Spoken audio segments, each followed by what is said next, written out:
70 के दशक की माया नगरी मुंबई, जहां सपनों के साथ साथ अंधेरा भी पलता था। इसी शहर में रहते थे बॉम्बे पुलिस के एक ईमानदार हेड कांस्टेबल इब्राहिम कास्कर। एक ऐसा इंसान जिसने पूरी जिंदगी अपनी वर्दी को दागदार नहीं होने दिया। लेकिन किस्मत का खेल देखिए, उसी घर में पल रहा था एक ऐसा नाम जो आगे चलकर देश की सबसे बड़ी मुसीबत बनने वाला था। उसका नाम था दाऊद इब्राहिम। दाऊद बचपन से ही अलग सोच रखता था। पढ़ाई में उसका मन नहीं लगता था, लेकिन उसकी नजर हमेशा उन लोगों पर रहती थी जिनके पास पैसा, रुतबा और डर था।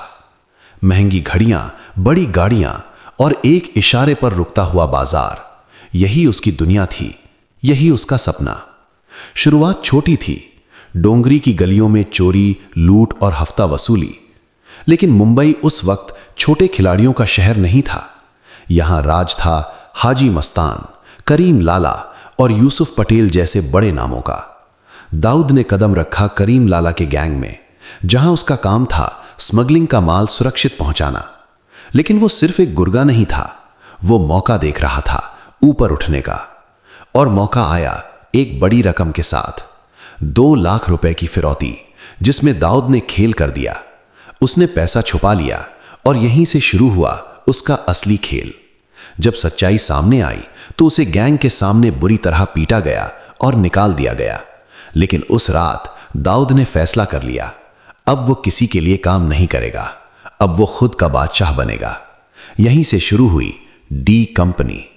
धीरे धीरे उसने अपनी ताकत बढ़ाई, भाइयों को जोड़ा, गैंग बनाया और मुंबई की सड़कों पर खून बहना शुरू हो गया।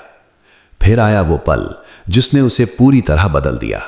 1981, जब उसके भाई साबिर को गोलियों से भून दिया गया। उस दिन दाऊद के अंदर का इंसान मर गया, अब सिर्फ बदला था और खून। मुंबई की अंडरवर्ल्ड में जंग शुरू हो चुकी थी, दाऊद वर्सेस पठान गैंग। हर दिन, हर गली खून से रंगने लगी।